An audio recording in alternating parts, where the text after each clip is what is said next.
Good evening. Welcome to our first story in the Shire Chronicles, A Morning in Greenhill Vale. Let's begin. The village of Greenhill Vale awoke slowly, cradled in the embrace of the rolling foothills to the west of the great river. The sun cast its first warm rays across the thatched roofs and tidy gardens, glinting on windows made of polished glass. Nestled against the base of a small, flower-speckled hill was the home of Orlen Mossroot, a name spoken warmly by his neighbours for his steady hand in gardening and his knack for crafting soothing brews of tea. Orlen's burrow, Mossborough, was a tidy little place with walls of clay-packed earth and a round door painted a deep green.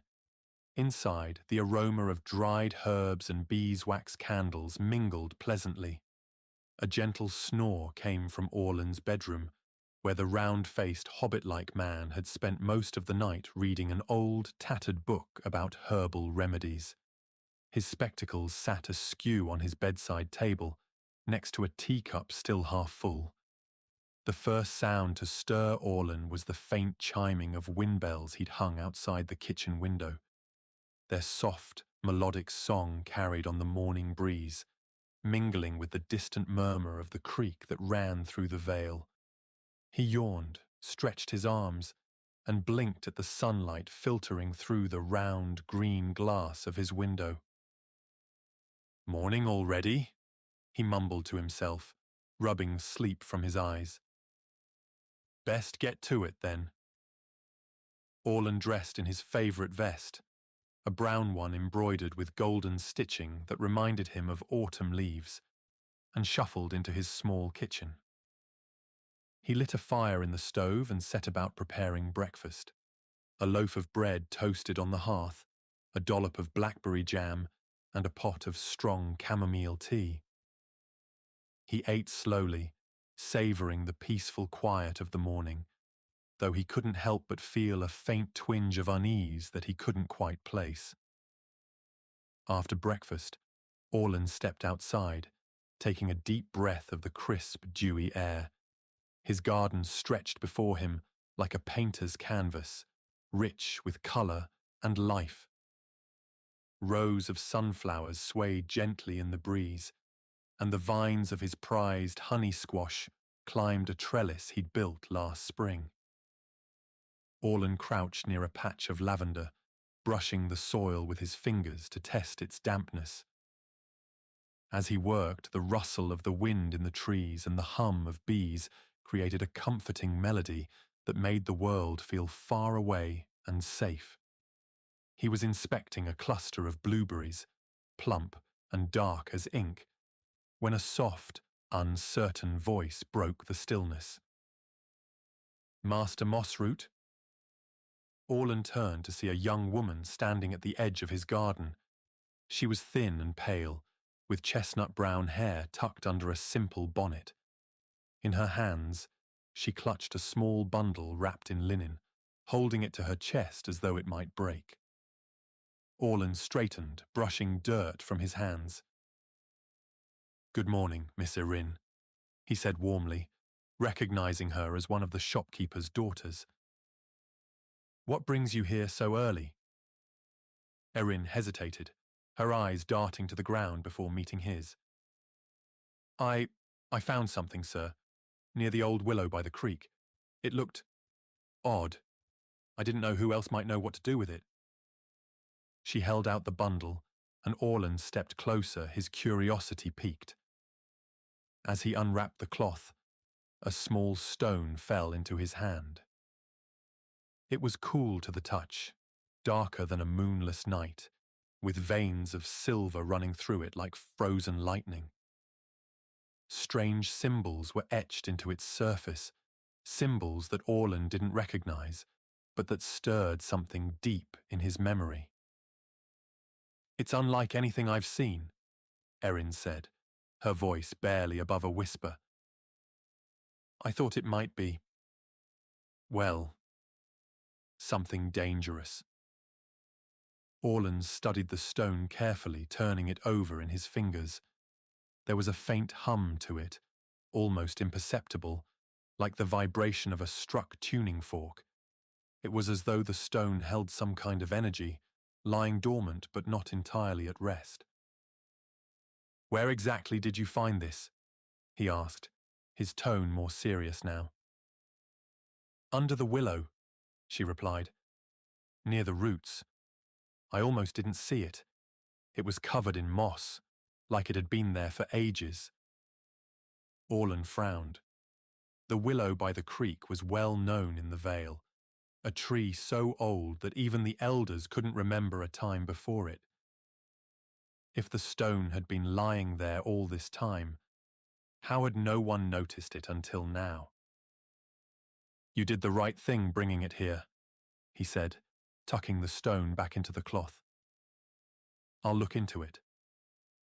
Erin nodded, relief washing over her face. "Thank you, Master Mossroot.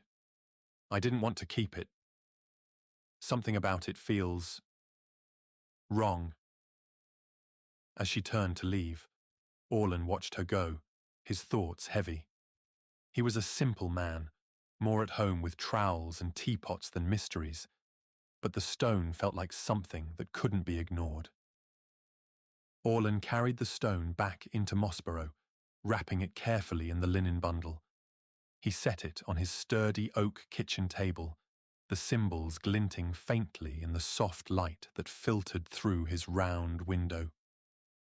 For a long while he simply stared at it, his mind turning over thoughts like a millstone grinding grain. The symbols were unlike any script Orlen had seen in the few books of lore kept in the Vale. They were sharp, angular, and etched so finely it was as though a master craftsman had carved them with a single hair-thin blade. Yet for all their precision, they didn't seem entirely lifeless. As his eyes traced the patterns, he swore he could almost feel the faintest pull toward them, like an unseen thread tugging at the edges of his thoughts. To steady himself, Orlen busied his hands. He lit a beeswax candle, brewed another pot of tea, and reached for his journal, a well-worn book filled with sketches, notes on his garden, and the occasional scribbled rhyme. Sitting at the table, he carefully sketched the symbols from the stone onto a fresh page, his quill scratching softly against the parchment. "It's just a stone," he muttered, as though saying it aloud might make it true. "Probably left behind by one of the old traders passing through years ago. Nothing more." But the explanation felt hollow. Greenhill Vale was far from the old trade routes that once crisscrossed the lands. Travellers came and went, yes, but nothing of significance had passed through the Vale in many years. At least, nothing Orlen could recall. As he stared at the symbols, a fragment of an old tale stirred in his memory. It was something his grandmother used to tell him on winter nights by the fire, when the wind howled and the shadows seemed to grow long. "There are stones older than the hills," she had said, her voice low and full of mystery. "Stones that hold whispers of the world before ours, carried by rivers and buried beneath roots. They remember what we've forgotten." At the time, Orlen had dismissed it as just another fireside story meant to amuse a curious child. But now, with the stone sitting before him, the words felt less like fiction and more like a warning. A sharp knock at the door broke Orlen's concentration. He blinked, realizing the sun had climbed higher in the sky than he'd thought. Wiping his hands on a nearby cloth, he walked to the door and opened it to find Adric Thornbranch standing on his doorstep. Adric was the Vale's unofficial historian, or, as he preferred to call himself, a keeper of tales. He was a wiry man with sharp eyes and a knack for knowing things no one else seemed to remember. His cloak, patched and frayed at the edges, carried the scent of the woods and ink. "Morning, Orlen," Adric said with a grin that didn't quite mask the curiosity in his eyes. I heard from Erin that you've come across something unusual. Orlen raised an eyebrow. She moves fast for someone so shy. She does indeed, Adric replied, stepping inside without waiting for an invitation. And when she mentioned strange symbols, I thought I'd better come see for myself. Orlen hesitated but nodded, leading Adric to the kitchen table. The historian's eyes widened as he saw the stone. He reached out to touch it but stopped just short, his hand hovering above it. By the trees, Adric murmured, his tone uncharacteristically subdued. Where did you say she found this? Under the willow by the creek, Orlen replied, pulling out the chair opposite him. She said it was covered in moss, like it had been there for years. Adric frowned, sitting down and leaning closer to the stone. I've seen marks like these in an old ledger from the far south. They're not dwarvish, nor are they elvish, not entirely anyway. These symbols belong to something older. Orlen felt a chill settle over him. Older? How much older? Adric didn't answer immediately. Instead, he rummaged in his satchel, pulling out a worn notebook. He flipped through its pages until he found what he was looking for. A sketch of similar markings. These, he said, pointing to his notes, were found carved into the roots of an ash tree deep in the barrow wood. They're said to belong to the keepers of the hidden paths, an ancient order long vanished, who were said to protect relics from an age before men or hobbits walked these lands. Orlen stared at the sketch, then at the stone. The symbols weren't identical, but they were close enough to make his stomach churn. Relics? Protecting them from what? Adric leaned back, his expression darkening. From things best left forgotten. The words hung in the air like the weight of a storm cloud. Orlen wanted to laugh, to dismiss it all as one of Adric's many stories meant to amuse and bewilder. But as he looked at the stone, at the faint shimmer of the symbols in the light, he couldn't shake the feeling that he was holding something far beyond his understanding. What should I do with it? Orlen asked finally, his voice quiet. Adric considered this for a long moment before speaking. The keepers left few traces behind. If this stone is what I think it is, it doesn't belong here. It belongs where it cannot be found. Orlen frowned. And where might that be? Adric's gaze shifted to the window, where the old willow stood in the distance, its branches swaying gently in the breeze. Perhaps, he said slowly, we should start where it was found. The willow has been here longer than the Vale itself. If it holds answers, it won't give them easily. Orlen nodded, his resolve hardening. Then we'll go to the willow. As the two men prepared to leave Mossburrow, the stone seemed to hum faintly, as though it knew its fate was about to unfold. Orlen and Adric stood at the edge of the old willow's domain, where the grassy fields of the Vale gave way to a shadowed hollow. The tree's gnarled roots stretched out like the limbs of some ancient sleeping creature, half submerged in the soft earth. Its massive trunk, streaked with moss and lichen, leaned slightly toward the creek, as if whispering secrets to the waters that flowed past. Though Orlen had walked this path countless times, the willow felt different now.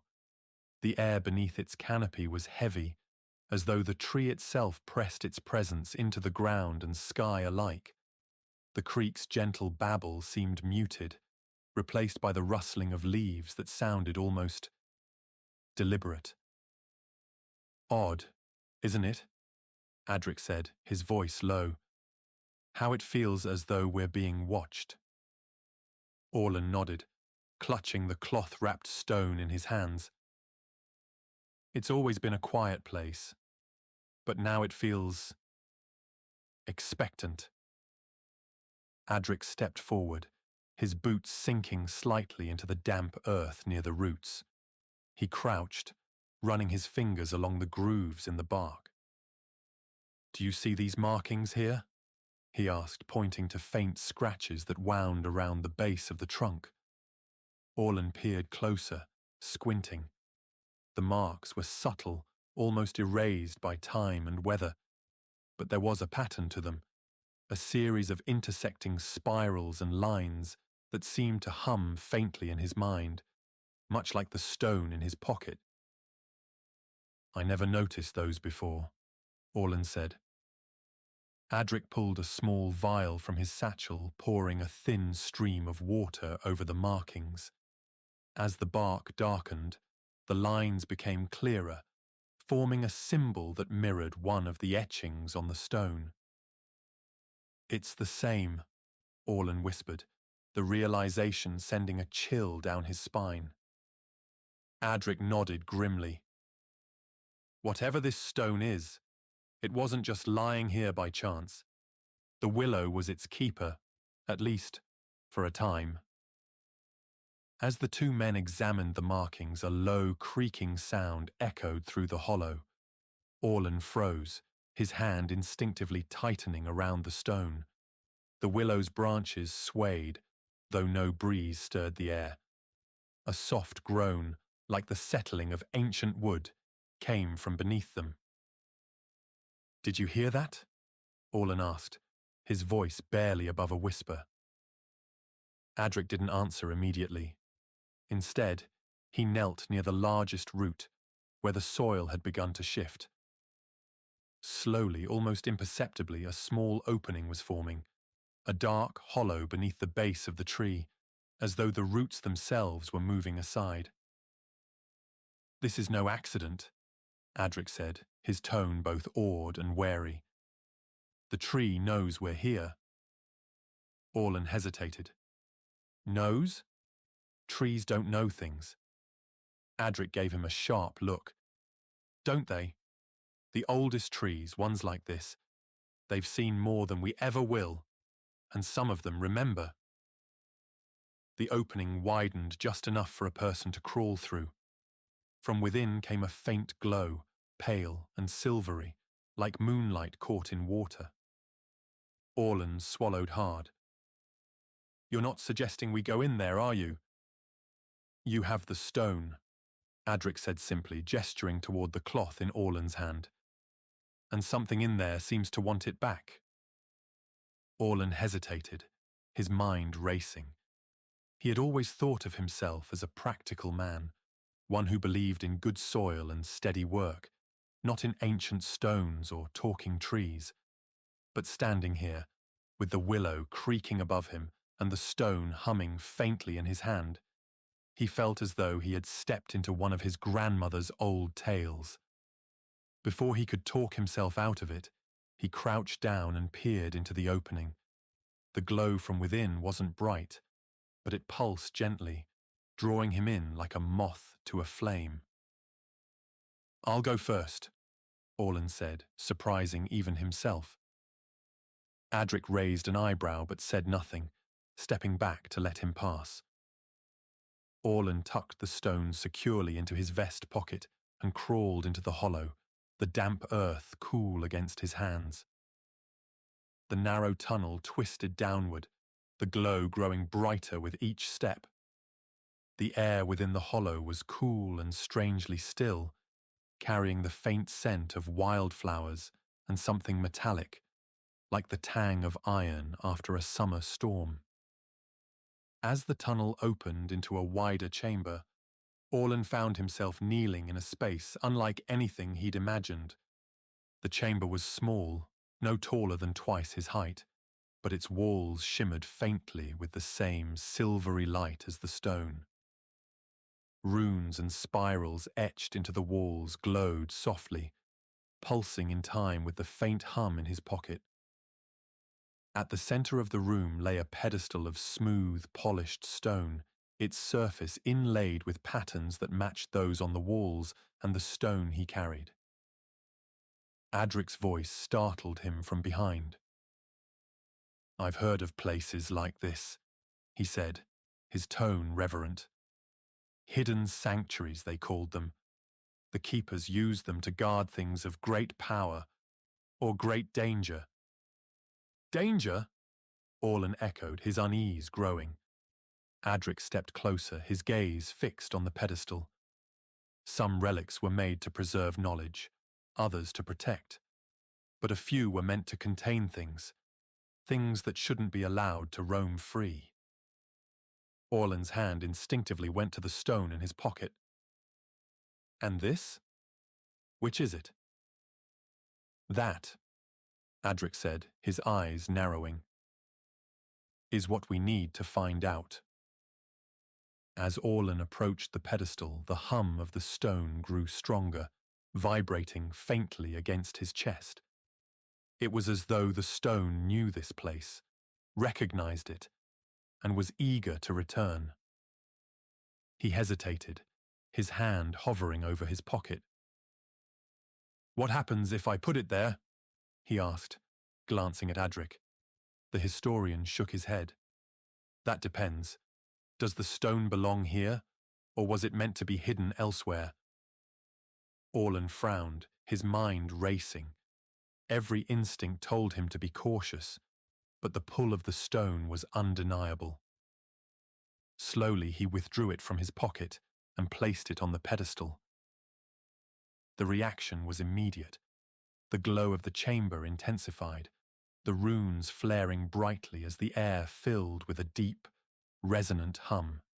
The pedestal began to shift, its surface splitting open to reveal a hollow within. From it rose a second object, a ring of dark, weathered metal inscribed with the same runes as the stone. Adric's eyes widened. "That's no mere trinket," he murmured. Orlen stared at the ring, a deep sense of unease settling over him. The hum in the chamber began to fade, replaced by an eerie stillness. "What have we uncovered?" Orlen whispered. Adric didn't answer. He was already reaching for the ring. The walk back to Mossburrow was quiet, save for the rhythmic crunch of their boots on the gravel path. Orlen kept his gaze low, his thoughts turning over everything they had seen and heard beneath the willow. The stone felt heavier now, its weight a constant reminder of the choice he had made to bring it out into the world. Adric seemed equally lost in thought, his brow furrowed as he occasionally scribbled notes into his battered notebook. Every now and then, he glanced back toward the distant hills, as though expecting something, or someone, to appear. When they reached Mossburrow, the familiar comforts of Orlen's home did little to ease the tension in the air. The kettle sang its cheerful tune on the stove, and the faint scent of lavender drifted through the open windows, but neither man spoke as they settled at the kitchen table. "We need a plan," Orlen said at last, breaking the silence. Adric nodded, setting down his notebook. "Agreed. The first step is to get this ring and stone far away from the Vale. If the stories about the keepers are true, then others may come looking for it, and not all of them will have good intentions." Orlen frowned. "You think someone will come here? To Greenhill?" "Not today, and maybe not tomorrow," Adric said. "But relics like these don't stay hidden forever. The willow protected it for a long time, but the moment we removed it, the balance shifted. The world has a way of sensing things like this." Orlen sighed, leaning back in his chair. "You make it sound like the stone has a will of its own." "Perhaps it does," Adric replied. "Or perhaps it's just a catalyst, something that draws the will of others to it. Either way, we can't risk it falling into the wrong hands." The decision to leave Greenhill Vale was not an easy one. Orlen had lived his entire life in the quiet village, tending his garden, sharing stories at the tavern, and taking comfort in the rhythms of the land. The thought of leaving it all behind felt like stepping into a story he wasn't sure he belonged in. But as he stood at the threshold of Mossburrow, his satchel packed with essentials and the stone carefully tucked away, he couldn't shake the feeling that the choice had already been made for him. The ring and the stone carried a weight that was bigger than Greenhill Vale, and perhaps even bigger than him. Adric stood waiting at the edge of the garden, his own pack slung over one shoulder. "I sent word to a contact of mine in Renhold," he said. "If anyone can help us make sense of this, it's her." "Her?" Orlen asked, raising an eyebrow. Adric smirked. "Cyrana Frosthaven, a scholar of old lore and a collector of unusual things. She's a bit of a recluse, but if anyone knows what this ring is, it's her." Orlen nodded, though he couldn't help but feel uneasy at the thought of involving yet another person in the mystery. Still, the idea of answers, real answers, was enough to spur him forward. As they stepped onto the path leading east, Orlen turned back for one last look at Mossburrow. The sunlight bathed the hills in a warm glow, and the gentle hum of the creek filled the air. He wondered if he would see it again, and if so, whether he would return as the same man who had left it. Adric clapped him on the shoulder. "Don't look so glum, Orlen. This is the beginning of an adventure. That's what you always wanted, isn't it?" Orlen chuckled despite himself. "Not quite like this." The two figures disappeared down the winding path, their conversation fading into the distance. From the shadowed tree line, a figure emerged, cloaked in brown and green that blended seamlessly with the foliage. The figure knelt where the willow's roots still bore the faint glow of the hollow beneath, running a gloved hand over the disturbed earth. In the figure's other hand was a small token, a disc of dark metal, its edges etched with runes similar to those on the stone. The figure's movements were deliberate, almost reverent, as they placed the token against the roots of the willow. For a moment, the air seemed to shiver, and a faint whisper drifted on the wind, a language too old to be understood, yet undeniably alive. The figure rose, pulling their cloak tighter against the breeze. Without a word, they turned and disappeared into the woods, their purpose known only to themselves.